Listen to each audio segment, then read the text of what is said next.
ముందుగా ఆదిత్య మ్యూజిక్ నుంచి నిరంజన్ గారిని మాట్లాడవలసిందిగా రిక్వెస్ట్ చేస్తున్నాం.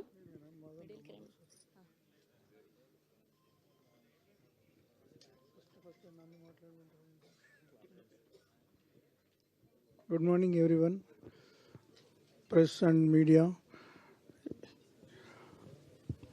ఏం మాట్లాడాలి ఏమి అర్థం కావట్లేదు. ఎందుకంటే వీళ్ళు కొత్తగా తీశారా లేకపోతే అనుభవంగా ఉండి తీశారా అనేది ఏమీ అర్థం కావడం లేదు. మూవీ సాంగ్స్ అండ్ ట్రైలర్స్ వాళ్ళ ఇన్సైడ్ చూస్తుంటే ఎంతో అనుభవంగా ఉండి తీసినట్టుగా అనిపిస్తుంది. ఈ మధ్యన ఇందాకే మన యాంకర్ గారు చెప్పినట్టు, చాలా స్రవంతి గారు చెప్పినట్టు, చాలా అంటే నాకు చూస్తుంటే ఒకప్పుడు మనం లాంటి మూవీలో కూడా ఇలాంటి సూత్ మ్యూజిక్ ఉంది. దాన్ని ఒక్కొక్కసారి గుర్తించుకోవచ్చు వచ్చింది. అంటే చిన్నప్పుడు ఇలా జరిగిందా, ఇలా ఉంటుందా అనేది. ఇంకొకటి, ఎక్కడ వాళ్ళు తెలుగుదనాన్ని 100% తీసుకొచ్చేలా ప్రయత్నం తీసుకొచ్చారు. సో వీరికి ఆల్ ది బెస్ట్ అని చెప్పడం చాలా తక్కువ. చాలా కష్టపడి ఇంత మూవీ తీసుకొచ్చారు.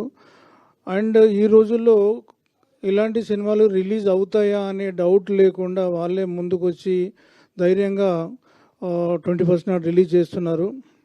మనవి ఏంటంటే కొత్త పాత చిన్న అనేది కాకుండా అందరం పోయి సినిమా చూసి వాళ్ళకి ఒక మనోబలం ఇవ్వాలని చెప్పి కోరుకుంటున్నాను.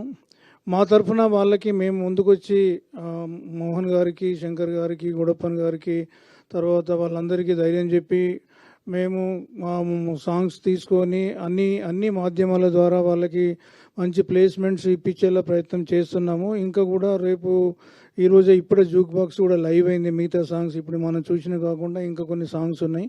ఆ జూక్ బాక్స్ కూడా లైవ్ అయింది. మీరు అందరూ చూసి వాటిని మంచి కామెంట్ పెట్టి వాళ్ళని ప్రోత్సహిస్తారని చెప్పి అనుకుంటాను. All the best entire team, Mohan గారికి, శంకర్ గారికి, music director, singers, heroines, everyone, అందరికీ all the best. Thank you very much.